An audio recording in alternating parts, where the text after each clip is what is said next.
Okey, bismillahirrahmanirrahim.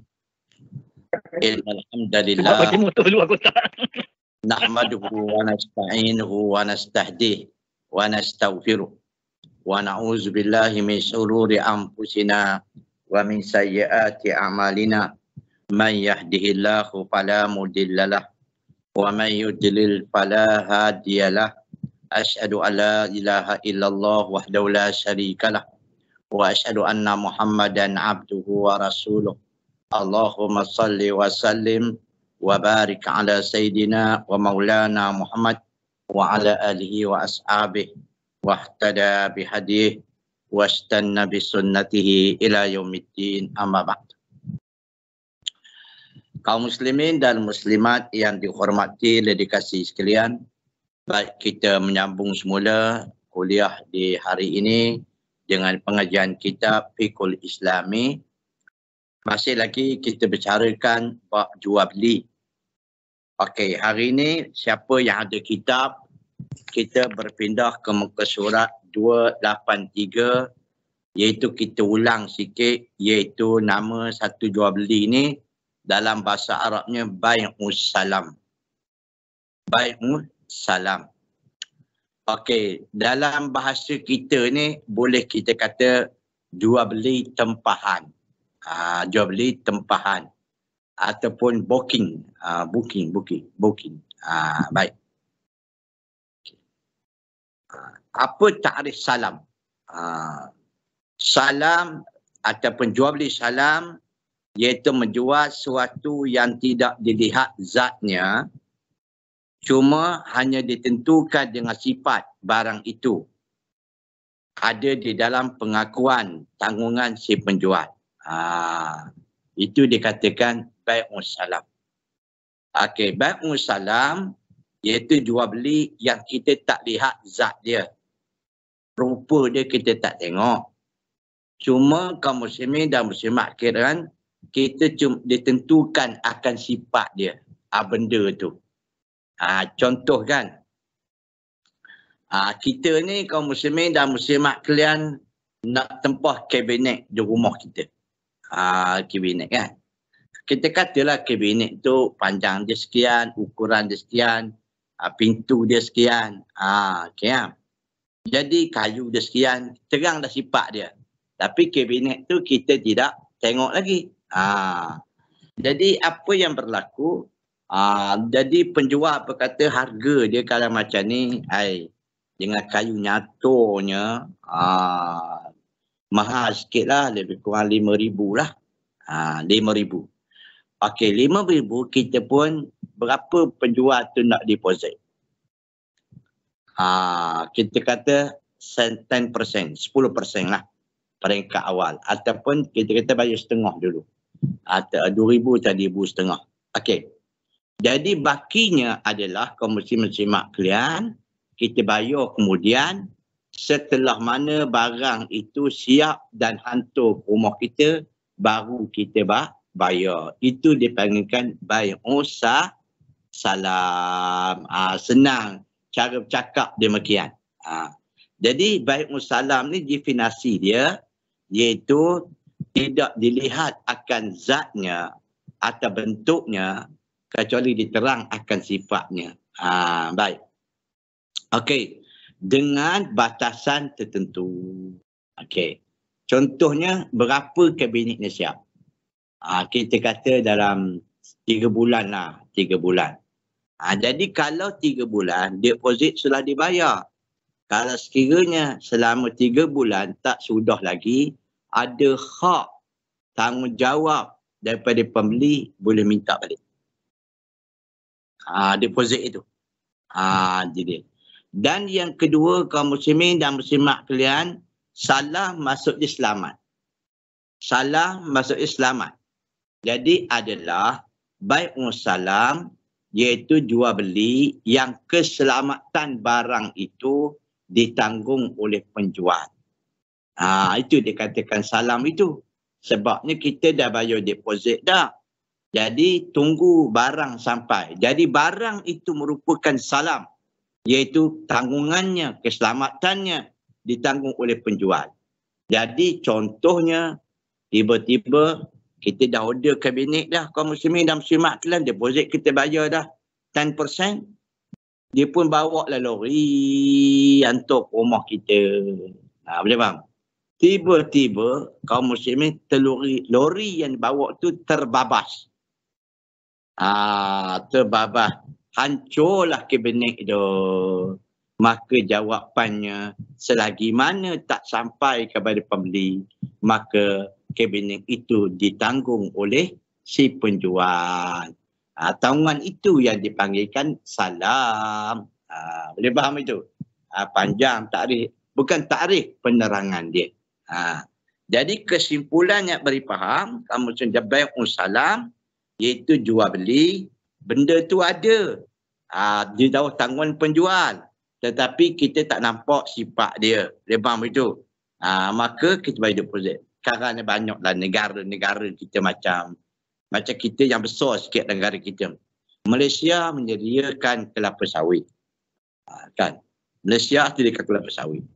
Negara lain meminta permintaan kelapa sawit kepada Malaysia dengan keluaran berapa tan setahun. Kita sanggup sedia tak? Sedangkan minyak kelapa sawit tu kita tak proses lagi. Tapi kita ada tak kelapa sawit? Ada kan?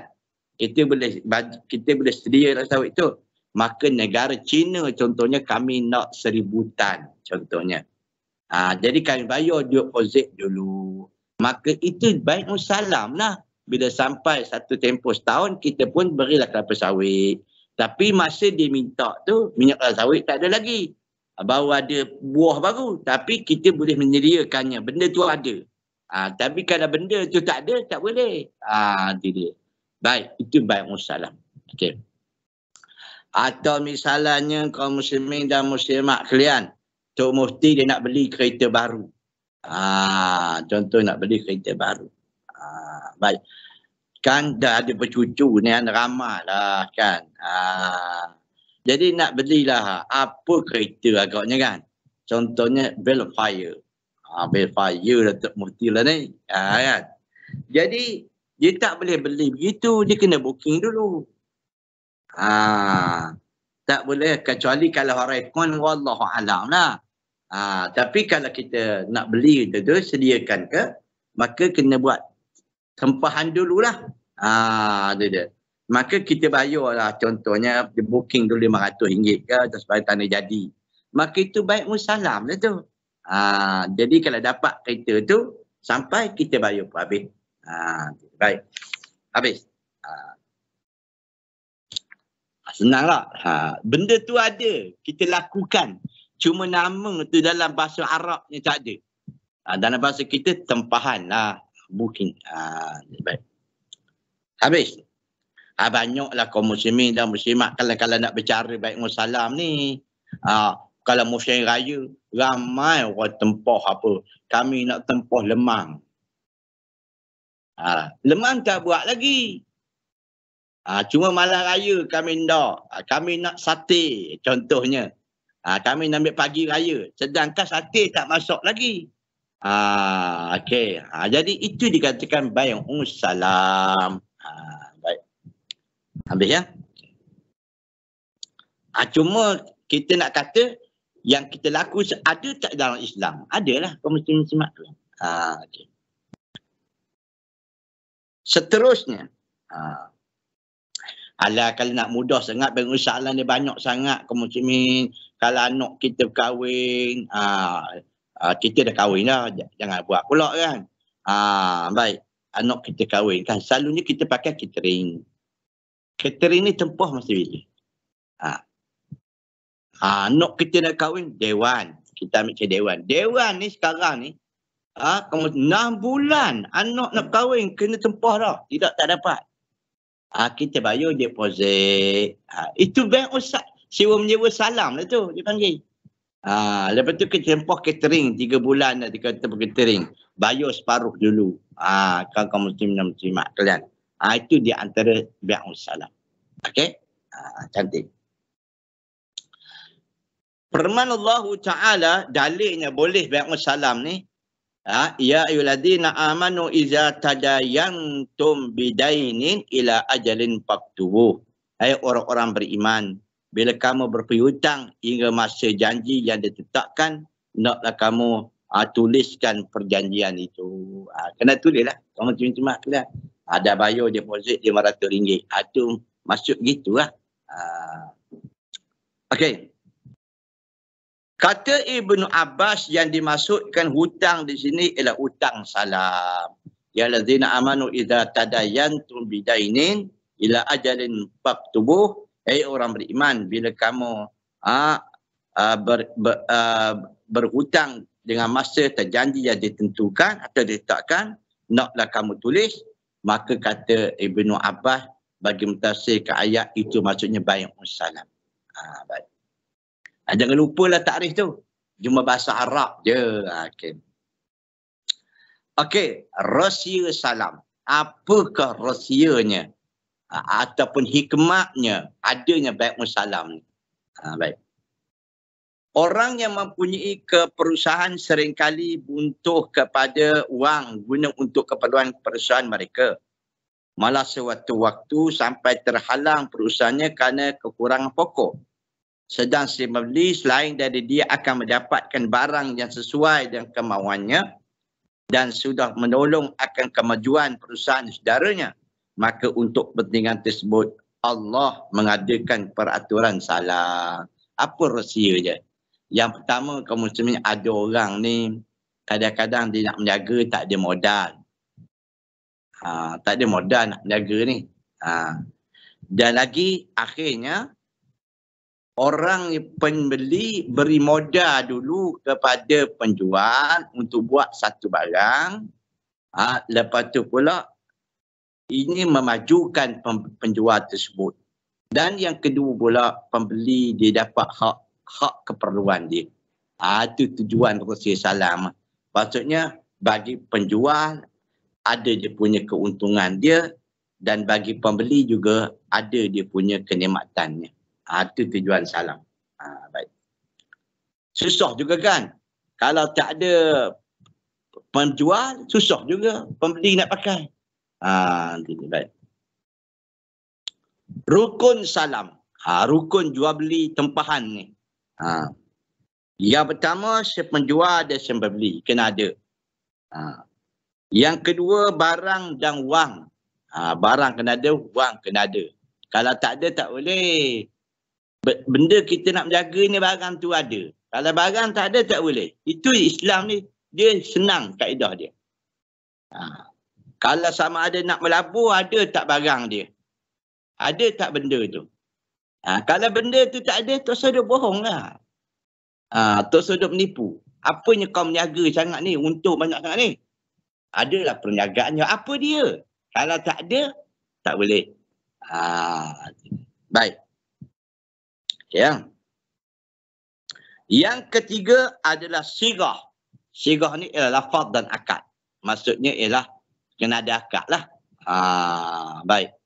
Saya nakkan barang ni dengan harga sekian, aku bayar dulu 10%. Macam tu lah, itu akad lah. Baik. Tak perlu salam-salam. Kau muslimat kelam cakap tak apa dah. Betul tak betul? Ikut kita katalah akad ni ikut keadaan semasa. Kalau semasa itu memerlukan percakapan, kita bercakap. Kalau semasa itu memerlukan dokumen, kita pakai dokumen. Tengok dululah. Jadi baik. Sekarang ni pakai dokumen belaka. Betul tak betul? Tak perlu. Maksudnya pertukaran akad itu nas tidak bertukar. Tapi wakil suasana dia akan bertukar. Kan? Macam orang dulu meniaga kan. Zaman dulu aku jual barang ini dengan harga sekian. Orang zaman sekarang, orang dulu berkata, aku beli barang ni dengan harga sekian. Siap bersalam dulu. Macam akad nikah. Zaman sekarang, tak payah dah. Dia dia. Orang menjual, biar akad tu saja. Ambil itu barang tu, letak kat mesin. Berapa keluar dah harga dia. Berapa tengok? Apa dia? RM300. Bayar je.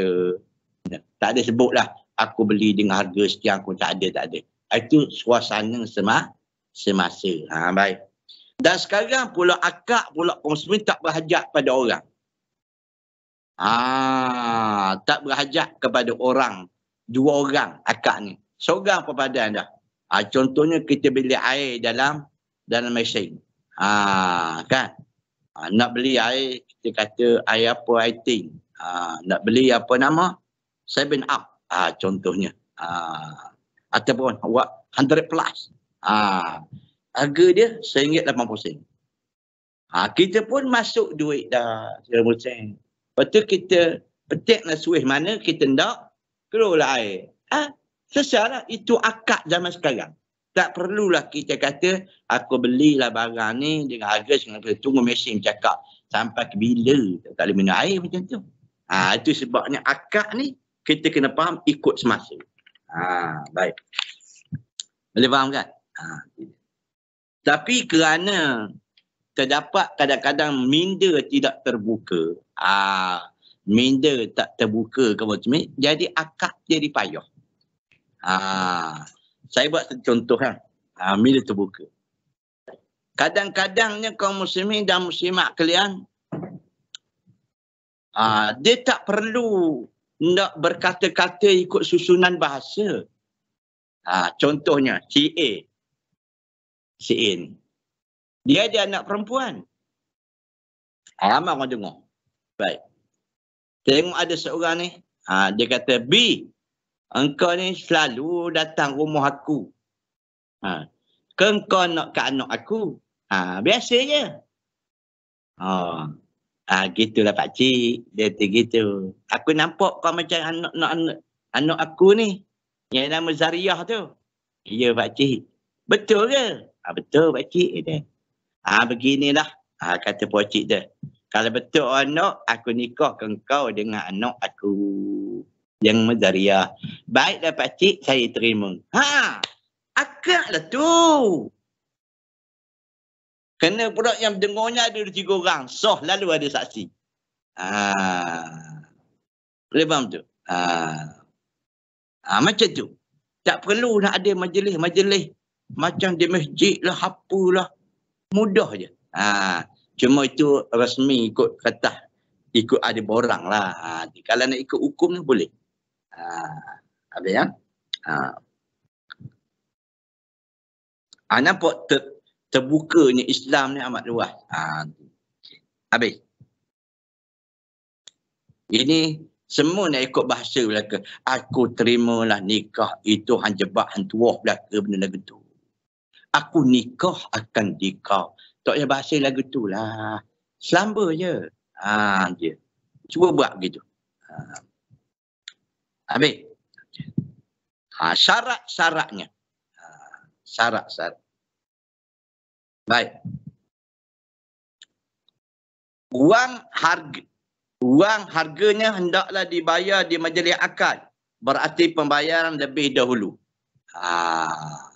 Maksudnya masa kita nak bayar salam ni, wang harganya kita bayar dulu ke, atau separuh ke, atau 10% ke, bayar dalam majlis akad. Baik. Yang kedua barangnya menjadi hutang atas si penjual. Memang betul lah. Bila kita booking dah ada bayar, dah separuh ataunya sebagian daripadanya, maka ditanggung oleh si penjual lah barang tu. Baik.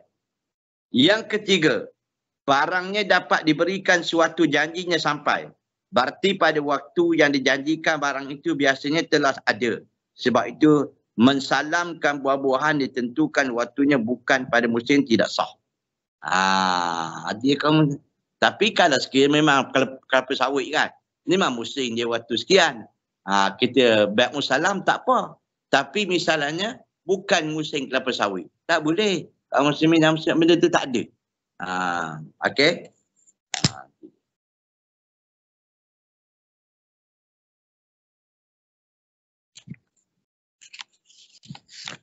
Okey. Yang ketiga, barang itu hendaklah jelas ukurannya. Salam ni apa dia? Tadi rukun. Rukunnya penjual dan pembeli. Yang keduanya adalah barang dan wang. Yang ketiga adalah akad. Lepas tu syarat pula, rukun dengan syarat lain. Syarat dia pula ialah kaum muslimin dan muslimat kalian, iaitu wang harganya naklah dibayar ketika menjadi akad. Tak boleh kaum muslimin dan muslimat kalian. Saya tuan nakkan barang ni kabinet. Tapi pokok tak raya. Jangan bila kita buat besok, kita buat benda di kabinet, tak jadilah. Rugi kawan tu. Tu kena, wang tu kena bayar menjadi akad. Sama ada separuh, setengah ataupun penuh. Yang kedua, barang menjadi hutang bagi si penjual. Bagi penjual tanggungjawab. Yang ketiga, waktunya, janjinya kena ditepati. Itu sebabnya tak boleh. Kalau kita nak salam buah-buahan sedangkan bukan waktu dia, tak boleh. Baik. Yang keempat, barang itu naklah jelas ukurannya. Kalau sekiranya, kalau timbangan, berapa timbangan dia. Kalau sekiranya bentuk, berapa ukuran dia. Baik. Yang kelima, diketahui dan disebut sifat-sifat barangnya. Yang keenam, disebut tempat menerimanya. Sampai peringkat macam tu. Okey. Itu 6 syarat dia. Okay. Itu habislah bai'us salam. Tempahan tu. Tapi kalau barang itu tak pasti, tak boleh. Tak boleh. Kan pernah saya sebut dulu, kaum muslimin dan muslimat kalian, ada orang nak buat deposit dulu. Sedangkan kita tak tentu benda tu. Peleburan yang pernah saya sebut dulu, 888. Oh ramahlah. Di Taman Melewar ni kaum muslimin, boleh kata 90% masuk pelaburan 888. Apa pelaburannya? Iaitu barang siapa yang melabur 888, RM888, itu dia, maka dia akan mendapati sebuah rumah. Itu dia. Adalah yang peliknya kaum muslimin, puak-puak yang menjaga itu diteka ustaz dulu. Kan ustaz ni ramai anak murid. Pertama, yang ustaz ni kan ramai orang percaya. Pada zaman dulu. Zaman sekarang, dekat ustaz pun orang tak percaya dah. Betul. Dekat Pak Lebay lagi orang tak percaya. Jadi dulu kan begitu. Kan ustaz cakap. Yang pandai pula, orang yang menjaga ni, dia pandai teka ustaz-ustaz yang tak reti dalam buat jual beli dan menjaga. Kena faham tu. Bukan semua ustaz ni boleh faham buat menjaga ni dah. Saya tak faham. Dan bukan bidang saya. Itu sebab mengajar boleh lah. Tapi nak melaksanakan, saya bukan bidang saya. Jangan pula kaum muslimin dan muslimat kalian, satu hari kan, saya mengajar buat riba dekat Perwira Apim Bank. Perwira Apim Bank. Kena buat hari tu, ramainya turun, termasuk manager besar dia turun belakang. Bila kena buat riba ni, ngajar dekat bank, kena lalu lah. Ikut kitab lah. Lepas tu, ada seorang tu, manager besar lah kot. Dia pun tanya satu soalan. Dia kata, ustaz, boleh cakap lah benda ni haram. Itu benda haram. Itu dia. Cuba ustaz duduk sendiri, orang lantik jadi manager bank. Boleh ke tidak? Padunya soalan. Bukan nak soalan, nak kena kat aku. Saya jawab. Saya kata, tuan, saya bukan bidang saya. Kalau walaupun saya ustaz, orang lantik saya jadi manager, akhirnya bankrupt bank tu. Sebab saya tak reti bagaimana cara pengurusan. Tetapi cara masalah riba, dasar-dasarnya yang buat riba, itu saya tahu. Jadi tuan yang pandai, tuan juga urus atas dasar yang Islam dah buat. Tak boleh saya nak menguruskan, bukan bidang saya. Itu kena faham tu.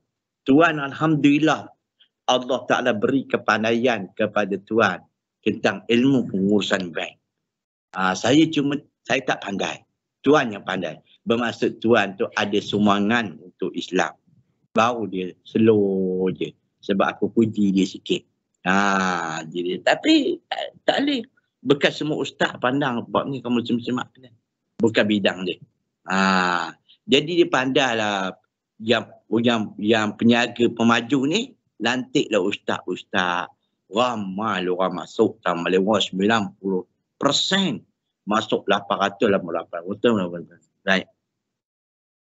Lepas tu saya pun kaum muslim semak tengok benda tu tak betul. Ramai anak murid saya masuk juga.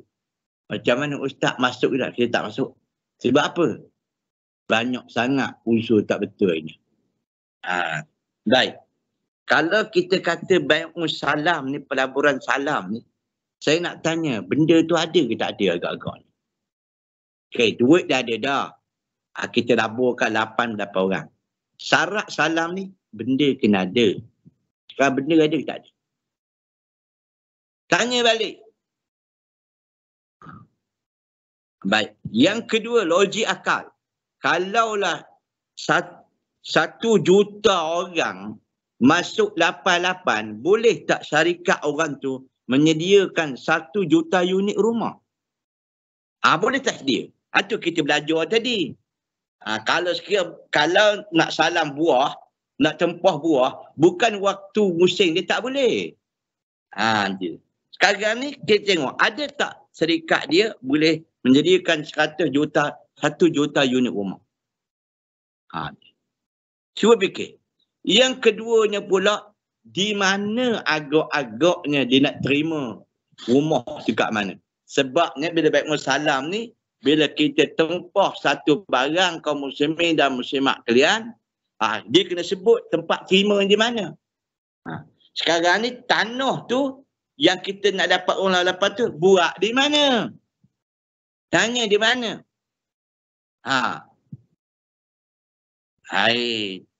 Kalau kita tempah kabinet kaum muslimin dan muslimat kalian, jawapannya tempat kita terima kabinet itu di rumah kita. Kita tak ada, okeylah, kabinet dah sudah, tempat ambil ni dekat Sungai Buloh. Aku tak ada dah gitu. Tak boleh. Ini tak tahu kaum muslimin. Rupa-rupanya rumah tu dibina dekat Kalimantan Jaya, tempat buat batok-batok duduk belaka. Siapa ndak? Orang asli pun tak nak duduk. Boleh faham itu? Itu dia. Itu dia. Jual beli ni dia kena faham situ. Baik. Habis ya. Okay. Dan seterusnya. Kalau kita kaitkan dunia kaum muslimin, kita kaitkan semasa, kan? Kita nak beli kapal perang. LCS siapa nak beli kapal perang? Berapa tempoh kapal perang itu boleh diterima pakai, boleh diterima? Berapa tempoh dia? Kita kata lama benar 10 tahun. 10 tahun. Maka harganya berapa? Kamu cuma 9 bilion contohnya. Tapi kena bayar dulu 6 bilion. Okey. Itu jelas tu kaum muslimin dan muslimat kalian. Tapi sudah tentulah kita tahu bila dah memakanan berapa tahun dah kaum muslimin dan muslimat kalian buat perjanjian dia 2011. Sekarang ni 2022. Mana rangka pun tak ada. Sudah kaum muslimin muslimat kalian. Lepas tu pula, siapa yang mengendalikan kapal tu? Rupanya ialah syarikat pun tak ada. Nama syarikat tu palsu. Betul-betul. Sudahlah kaum muslimin dan muslimat kalian. Senyap tak sampai-sampai kapal tu. Jadi siapa nak bertanggungjawab? Bai'us salam ke bai'us apa tu? Itu bukan bai'us salam. Nama dia. Itu bai'u kelentong dia panggil. Bahasa Arab campur bahasa Melayu. Letih kita kaum muslimin dan muslimat kalian. Itulah kalau kita betul-betul buat, harga kapal tu semilanya ialah 9 bilion. Selama 10 tahun. Maka dia bayar 6 tahun. 10 tahun akan siap. Itu bai'us salam lah tu. Tapi ni tak siap-siap ni sebab apa? Itu yang jadi pertikaian. Baik. Habis orang kampung tak tahu ni. Minta-minta orang kenanga tahulah berapa macam tu. Orang pakai bank belakang kan. Habis. Okey. Yang seterusnya. Itu sebab kaum muslimin. Ustaz ni, saya pesan pada dia, ustaz, jangan ego dengan ilmu agama dia. Kena belajar dengan orang profesional. Belajarlah dengan orang lain dulu. Jangan duk kata aku ustaz, aku ulama, boleh tahu belakang. Jangan. Bak benda-benda pusing penjaga ni kena tanya orang profesional. Jangan alim bidang tu. Lepas tu, Pak Lebay dia tak tahu ke muslim-muslim. Tak tahu. Baik. Habis ya? Kena tawaduk dia buat tu. Tawaduk. Saya alhamdulillah lah Tuhan beri saya mengajar je pen-pen ni ramai lah. Anak murid yang pakar-pakar tu kan. Boleh tanya lah dia orang. Seronok lah. Kita tak tahu kan. Baik. Okey. Seterusnya. Habis bawa salam tu. Senang kan? Benda tu ada. Sekarang ni, bila berlaku satu masalah jual beli, boleh kita tanya dah. Ini baik salam macam ni, tempat-tempat macam ni. Okay. Habis. Yang keduanya, kita nak tambah lagi satu tajuk, iaitu yang dipanggilkan syarikat. Pensyarikatan. Dalam Islam ada belaka. Pensyarikatan. Baik. Okay. Syarikat ada berapa macam, tapi di sini hanya akan kita terangkan 2 macam saja. Kerana 2 itu yang lebih penting dan berguna. Bersyarikat ni, pensyarikatan tu ada dalam Islam. Ada banyak, tapi pengarang kitab tak memanjangkan pembahasan. Dia kata yang lebih penting syarikat tu ada 2. Pertama yang dipanggilkan syarikat, dipanggilkan i'nan. I'nan dalam bahasa Arab. Maksudnya kita ni pensyarikatan harta. Harta. Yang kedua yang dipanggilkan iaitu syarikat kerja. Ni syarikat bekerja. Baik. Macam ni lah kaum muslimin dan muslimat kalian. Kita ambil. Ada satu syarikat ni, itu pensyarikatan dipanggilkan harta. Ada pula syarikat, ialah dia tak ada harta. Syarikat kerja saja. Ada tak? Nanti dulu. Kita pelan-pelan sikit. Apa itu syarikat yang dipanggilkan i'nan ini? Iaitu akad dari 2 orang atau lebih untuk bersyarikat pada harta yang ditentukan oleh keduanya dengan maksud mendapat keuntungan tambahan, dan keuntungan itu hendaklah mereka yang bersyarikat itu. Sebagaimana sabda Nabi SAW, iaitu qala Allah Ta'ala hadis kudusi, ana salisu syarikaini malam yakhun ahaduhuma sahibahu fa'iza khanahu kharajtu min bainihima. Baik, kata Nabi SAW, Allah Ta'ala berfirman, ana di kursi, saya adalah orang yang ketiga dalam 2 orang yang bersyarikat. Selama salah seorang di antaranya tiada mengkhianat yang lain, maka bila berkhianat salah seorang di antara keduanya, saya keluar dari persyarikatan keduanya. Itu kata Allah Ta'ala ada. Hadis kudusi yang terjemahkan. Maksudnya barang siapa yang bersyarikat ni, Allah tak ada, aku orang ketiga. Kalau kedua-dua orang bersyarikat itu dia jujur, amanah, aku tolong. Kalau sekiranya dia orang tidak amanah, aku keluar daripada syarikat tu. Maksudnya apa dia? Maksudnya bila orang bersyarikat ni, Allah Ta'ala akan tolong kedua orang itu. Jadi apabila dua orang itu, dia salah seorang yang tidak amanah, Allah Ta'ala mencabut keberkatan, keuntungan syarikat itu. Itu maksud dia. Bukan Allah tiga cokong gitu, tidak. Baik. Apa maksud ni sekarang ni kaum muslim? Okey, kita ambil satu-satu kan. Ada orang ni kita tengoklah. Dia nak buat syarikat seorang ni dia ada duit. Tapi dia tak pandai mengorganisasikan barang. Orang kata zaman sekarang apa dia? Orang apa sekarang ni? Dia duit ada. Tapi dia tidak mengorganisasikan punya perniagaan tu, dia tak pandai. Toki. Funder. Jadi dia minta orang yang pandai bersyarikat dengan dia. Itu dia. Kadang-kadang perbelanjaan satu syarikat itu adalah besar. Tak boleh kaum muslimin sekalian.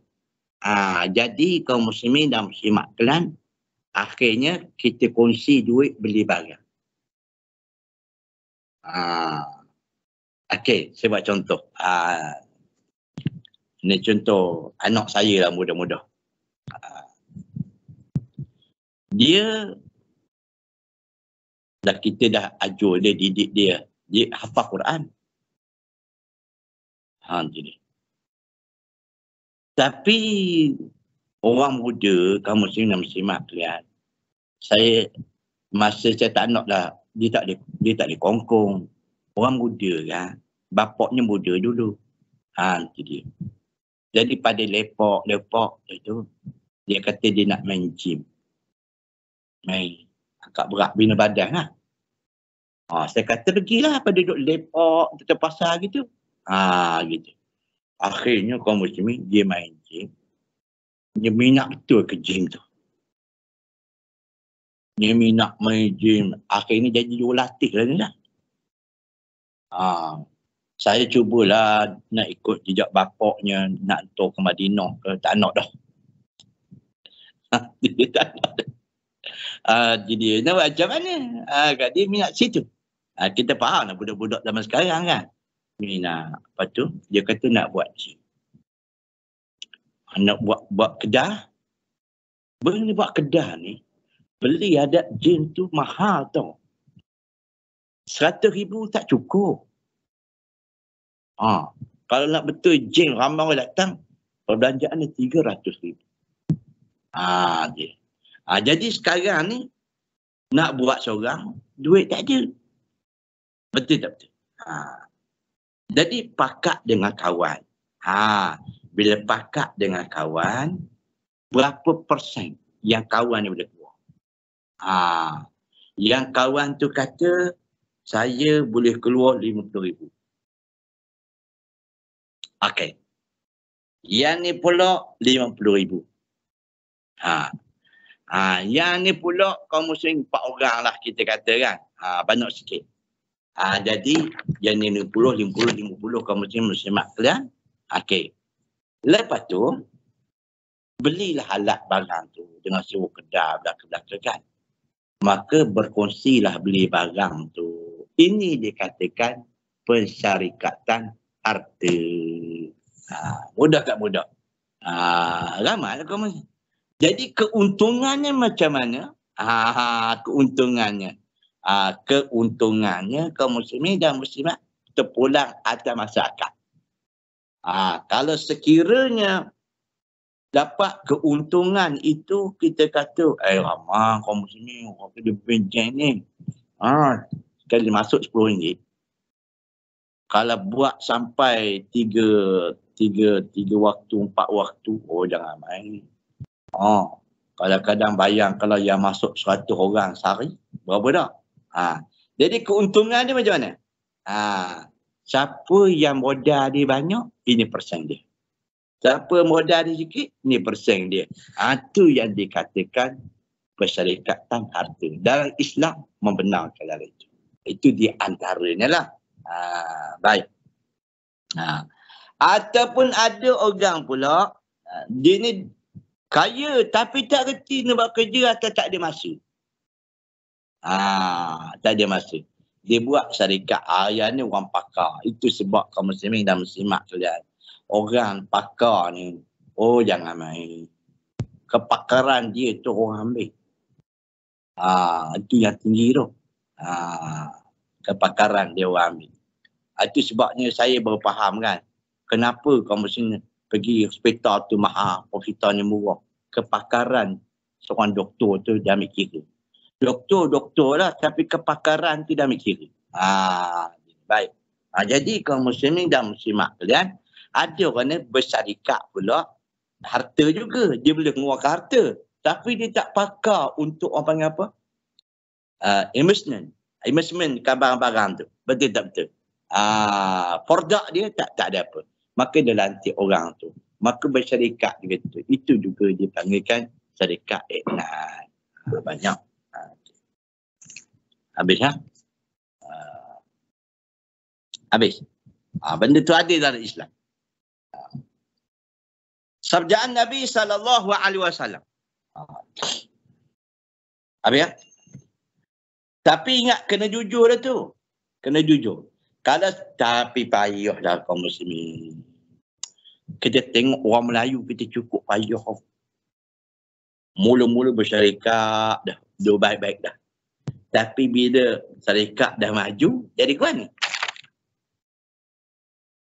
Sudah. Syarikat dah maju dah. Selalunya tabiat orang Melayu, bersikap melaju lah. Yang lain tarik diri dah. Aku nak buat sendiri pula. Sudah. Bila buat sendiri pula kaum muslimin dan muslimat kalian, tengok. Dia lain pula. Dia lain kaum muslimin dan muslimat kalian. Banyak budaya lah. Saya buat contoh lah. Mudah-mudah. Buat contoh. Alhamdulillah lah kita dapat contoh kawan-kawan kita. Macam apa nama ayah saya. Dia tu kemas. Dia didik anak-anak dia yang minat niaga. Yang menantu-menantu dia minat niaga. Orang menantu tak minat niaga macam saya ni, dia tak didik lah. Cuma dia minta fatwa je kadang-kadang. Minta fatwa je. Dia. Baik. Tapi petua apa ada komisen tau. Jangan main. Petua tak rasmi. Baik. Jadi, dia didik anak dia kaum muslimin dan muslimat kalian. Dia berjaya semua. Berjaya. Semua anak-anak dia kebanyakannya gemah. Bila dia meninggal dunia. Dia meninggal dunia. Memulai satu syarikat ayah. Lepas tu dengan dunia, masing-masing nak buat sendiri. Sebab ada pengalaman. Alhamdulillah lah. Masih berbakat. Sebab apa? Sebab ni di Kemaman tu, ke muslim-muslim, menjaga emas, dia orang tak ditipu. Apa dia? Kalau harga emas pada hari ini begini, jangan khianat. Jangan khianat. Jangan pula hari ini jual begini, yang kedai lain tak apalah. Kalau kedai sana 230, RM230. Itu dia. Aku jual 200. RM228. Itu tak apa dia. Kita kena tengok harga semasa emas tu, terpulang rezeki siapa-siapa. Sebab kadang-kadang orang jaga emas ni atas percakapan. Yang kedua, dia bergantung ke atas kita punya produk. Produk macam ni, produk lama ke produk baru. Fashion baru dah lama kan. Jadi harga emas tu jangan orang bersyarikat walaupun dah pecah, dia mematikan orang lain. Ada setengah orang kaum muslimin, harga emas hari ni 230. Dia nak berlakukan emas dia dapat untung sikit, tak apalah.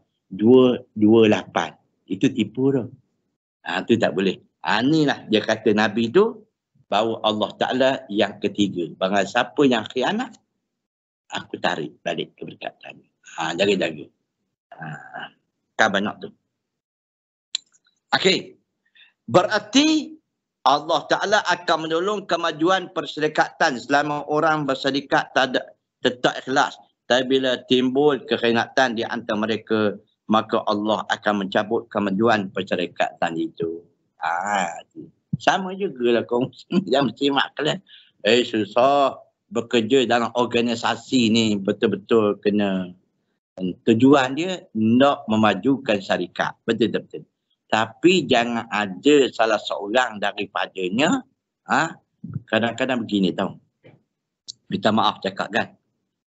Dah biasalah benda macam ni. Kadang-kadang syarikat ni dia pandai buat siapa yang banyak menjual produk dan pemikiran kreatif. Maka orang tu cepat naik pangkat. Cepat dia akan beri dia punya kelebihan dia. Tiba-tiba ada seorang tu kaum muslimin dan muslimat, dia kerja lama dah tapi dia tak kreatif. Bila tak kreatif kaum muslimin, yang ni ada kreatif sikit, dia diberikan peluang untuk dia mengendalikan projek besar. Yang ni kerja lama tapi tak ada projek. Sebab dia tak dapat lah kaum muslimat kan. Mula dah orang lama ni. Orang hajar baru dah masuk kerja, dapat begini. Mula nak mati ke dah. Macam-macam cara dia buat. Yang ni lah maksudnya. Itu banyak sangat lah kaum muslimin dan muslimat. Habis ya. Itu yang tak maju. Tak jadi Melayu. Tak jadi maju orang Melayu kita ni. Betul. Kalau tuan tengoklah kedai makan tu soalah. Kedai makan. Orang Cina saya tengok kalau barang tak ada, you pergi kedai sebelah. Ada barang. Sebab dia orang Cina sama. Orang Melayu, kaum muslimin dan muslimat kelas, dia tak kata begitu. Contohlah mudah-mudah nak faham. Orang Melayu jual tom yam. Tu boleh nampak lah. Ini tom yam, ini tom yam. Jadi kadang-kadangnya bila kedai tom yam tu laku je. Kedai dia tak laku. Apa dia buat? Apa dia buat? Dia buat benda lain lah. Kaum muslimin dan muslimat kelas. Maju kedai orang tu dia. Macam-macam. Kadang sampai guna sihir pun ada. Kita kata, lah Pak Mat, lama tak buka kedai. Buka tiap-tiap malam lah, kata Pak Mat kata. Aku nampak tutup je. Tengok. Rupanya orang sebelah je. Itulah perangai orang Melayu kita. Itu je penyakit je. Betul tak betul? Ya, kaum muslimin. Saya pernah dia adalah kaum muslimin. Goreng pisang dia memang sedap kaum muslimin. Ramai orang beli. Satu tengok, banyak ulat dalam goreng pisang dia. Tak belilah. Bengkerak kaum muslimin dah muslimat kalian. Ada. Itu siapa dia? Tak ada orang lain buat. Itu sifat berdengki ni ya Allah. Itu sebab orang berniaga dengan orang berniaga. Itu dia. Orang politik dengan orang ahli politik. Tak ada orang ahli politik disakiti oleh orang biasa, tak ada. Ahli politik juga punya ahli politik. Jangan pula berdengki ni ustaz dengan ustaz. Aduh. Ada juga kaum muslim dan muslimat. Hancur dunia. Ustaz ni dia berdengki dengan ustaz ni. Ada tak ada? Ada. Itu dia. Habis macam tu tak? Habis. Itu. Tadi kita buat syarikat ni banyak ya. Okay. Yang seterusnya insya-Allah kita sambung rukun syarikat. Benda tu dah ada dah. Cuma nak mendalam sekali lagi. Ada perbincangan? Assalamualaikum Ustaz. Assalamualaikum. Okey, saya kasih satu stereo yang tadi Ustaz cerita tentang kelapa sawit tadi. Negeri Cina dia booking kelapa sawit Malaysia ni kan, dan dia kasihnya deposit untuk tu. So hal yang sama juga, kita sebagai seorang yang peraih durian ni, kita kasih deposit pada pekebun, sedangkan buahnya tak ada lagi. So hukumnya, kalau bukan musimnya, kita tak boleh nak tawarkan perniagaan apa, Busalam tadi. Ya. Okay. So bermakna negeri China ni pun tak boleh nak buat 3 tahun. Sebab pokok ada, buahnya tak tahulah.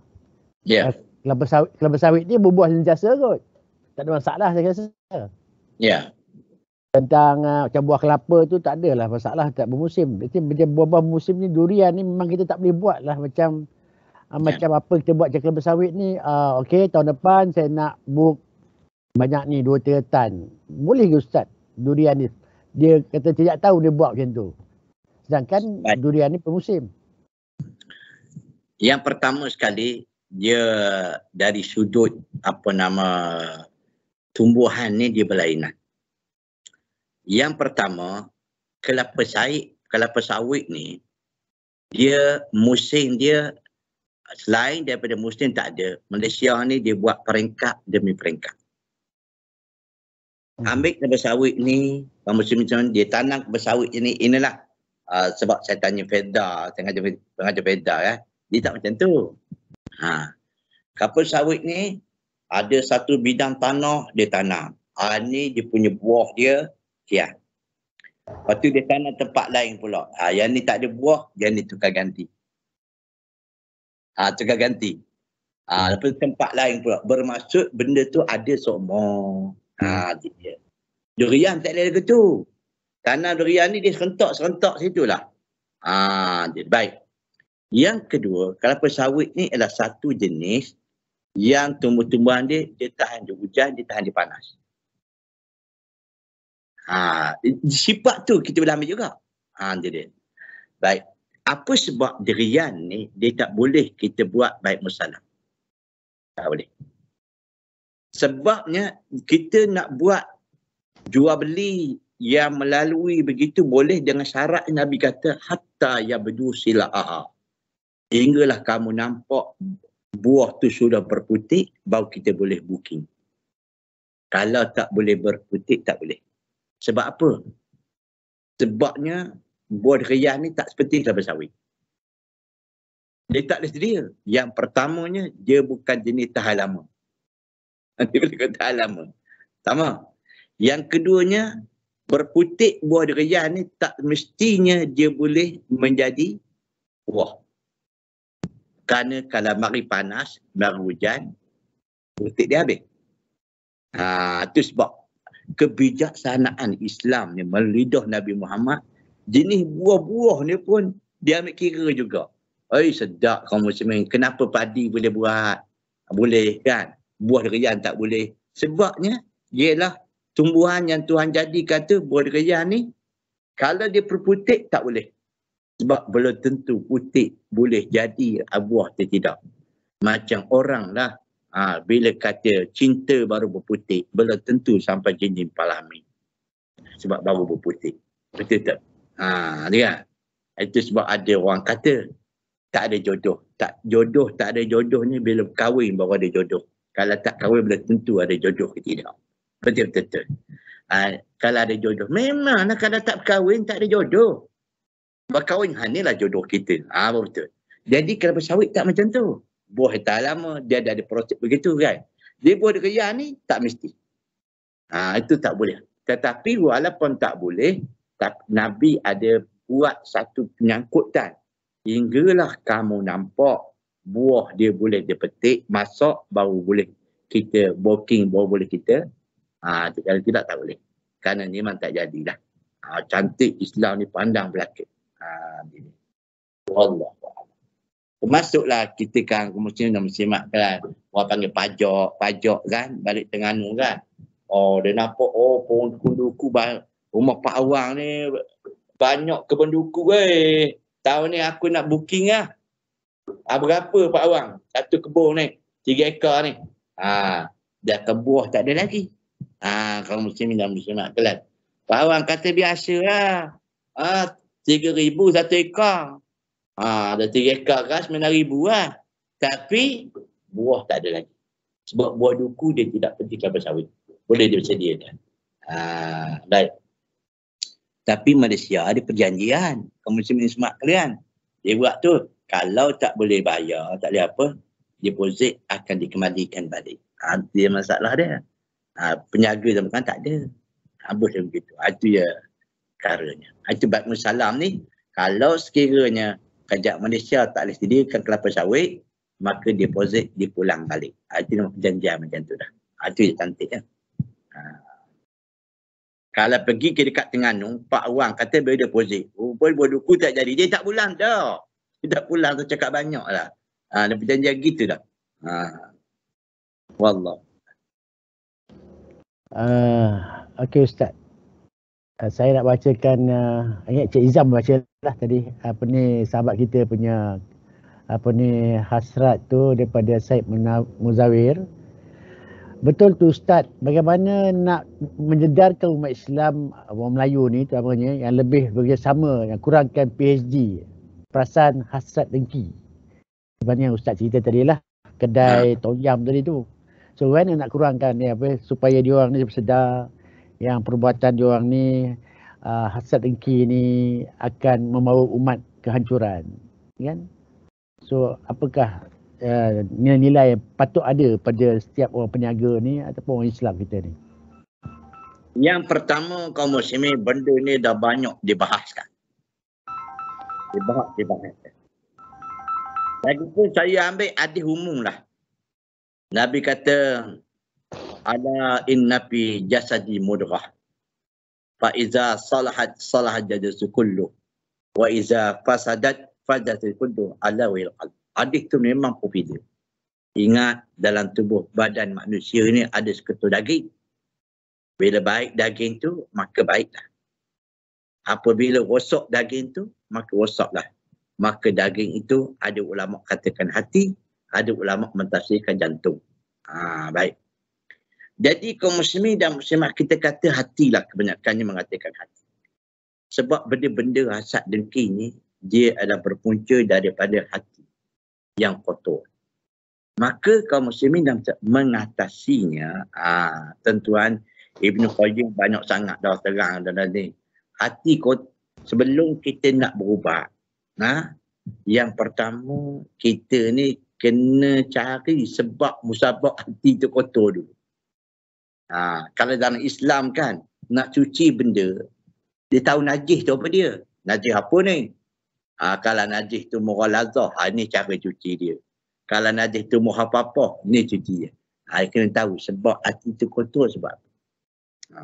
Yang pertama, hati tu kotor ialah disebabkan apa yang kita makan. Apa kita makan? Kalau sekiranya kaum muslimin apa yang dimakan tu benda subhat dan haram, marilah penceramah kok mana pun. Tak menjadi. Sebab hati dah kotor. Dia akan datang benda dua tu lah. Yang kedua, yang keduanya. Tadi buat makanan lah. Yang kedua, sebab hati ni jadi rosak sebab benda, banyak benda kan benda maksiat yang dibuat. Itu sebab kata Imam Asy-Syafi'i, setiap satu benda dosa yang kita buat, Allah Ta'ala titikkan satu titik di hati itu hitam. Hati itu dia hitam, titik hitam pula. Kalau 2 dosa, titik lagi. Kalau 3 dosa, titik lagi. Akhirnya hitam, tak nampak ada benda hak baik. Na'udzubillah, itu dosa. Baik. Yang ketiganya kaum muslimin dan muslimat kalian, yang berlaku hati tu kotor juga selain daripada makanan, kemaksiatan, yang pertama ialah perubahan diri. Yang ketiga perubahan diri.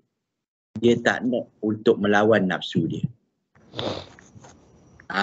Kalau orang dia tak mikirkan nak lawan nafsu dia, dia fikir pahala dan dosa, tak fikir habis. Itu hidup ni. Hidup ni kalau kita fikir pahala dan dosa, insya-Allah boleh. Tapi kalau tak fikir, tak boleh lah. Yang keempat, untuk didik hati ni kena cari guru yang pandai mentarbiah orang. Kawan ke, hati dia. Macam kita kaum muslimin dan muslimat kena sakit. Bila sakit, kena cari doktor yang faham. Ini dah, itu sebab saya baca satu koran, saya dengar satu koran. Dr. Siddiq Padir, tu memang murabbi yang paling bagus. Siddiq Padir. Dia kata bagaimana nak mengubat penyakit orang Melayu sekarang. Dr. Siddiq Padir kata nak cari ubat memang payah. Sebab sakitnya. Selalunya bila kita sakit, kita jumpa doktor. Tapi macam mana doktor nak ubat? Sebab doktor pun ada juga penyakitnya. Doktor yang sakit nak ubat orang sakit. Boleh tak boleh? Tak berjaya lah. Nanti dia. Contohnya kaum muslimin dan muslimat, begitulah keadaannya. Jadi kaum muslimin kena carilah mana guru yang boleh yang boleh sentuh jiwa seseorang itu. Itu dia antaranya. Baik. Yang itu yang keempat. Yang cukup 4 cukup lah. Sebab hati itu kotor sebab benda ni. Cukup 4. Kan hilang habis. Yang kedua pula, bagaimana dah hati kotor, cara nak bersih dia. Cara nak bersih macam mana? Imam Ghazali terang dah. Yang pertama, kaum muslimin dan muslimat, cara nak bersih hati ni kena ingat, hilang asak dengki ni kena faham. Setiap benda yang berlaku atas diri kita ni, takdir Tuhan belaka. Tuhan yang menentukannya. Jangan lari daripada tu. Kalau aku miskin, kaum muslimin muslimat kan rezeki aku banyak ni, maka banyak itulah. Yang menentukan rezeki itu Allah, bukan manusia. Faham itu? InsyaAllah. Kan? Betul kaum muslimin nak kata macam mana? Nanti dia. Kalau kita meniaga, kalau perniagaan kita tak maju, inilah rezeki kita yang Tuhan beri. Kalau nak berubah, dia ada cara dia. Jadi, jangan hubungan makhluk dengan Tuhan jangan lupa. Itu kata Imam Ghazali. Dan yang keduanya untuk membersihkan hati kaum muslimin dan muslimat kalian, lain tak bukan, ialah tak dapat nafilah. Ilmu tentang satu perkara. Ilmu. Sama ada ilmu itu berbentuk agama atau berbentuk duniawi. Contohnya kalau orang nak menjaga, dia nak bersih hati dia. Tak boleh dia menjaga dan kerana dia tak tahu. Dia kena ada ilmu menjaga. Itu dia. Dan yang keempat, yang ketiga ialah nisbah, kawan yang dia cari. Kawan yang dia cari. Itu dia antaranya. Dan yang keempat, untuk bersihati ini, iaitu orang lupa salah satunya kata Ibn Qayyim. Keberkatan kehidupan. Orang lupa. Yang penting untung, untung, untung. Rugi, rugi, rugi. Itu sebab keberkatan dalam hidup tu orang tak fikir. Itu dia antara lupanya. Itu banyaklah kalau nak bincang tu kena tajuk suku. Bagus. InsyaAllah. Dan yang terakhir kata Imam Ghazali, apabila kita tak hilang lagi sifat dengki itu pada seorang, tolonglah orang yang kita dengki itu. Dengki pada B kerana lebih pada dia. Nak hilang dia, ni bantulah B. Tolonglah B. InsyaAllah dia boleh hilang. Ini atas ulama pengalaman. Kalau misalnya itu B maju, ini berdengki pada B. Takat itulah dia akan berdengki lagi. Cemburu lagi. Akan bertambah lagi. Tolonglah. Macam mana cara ni? Belajarlah. Itu dia. Wallahu'alam. Banyak.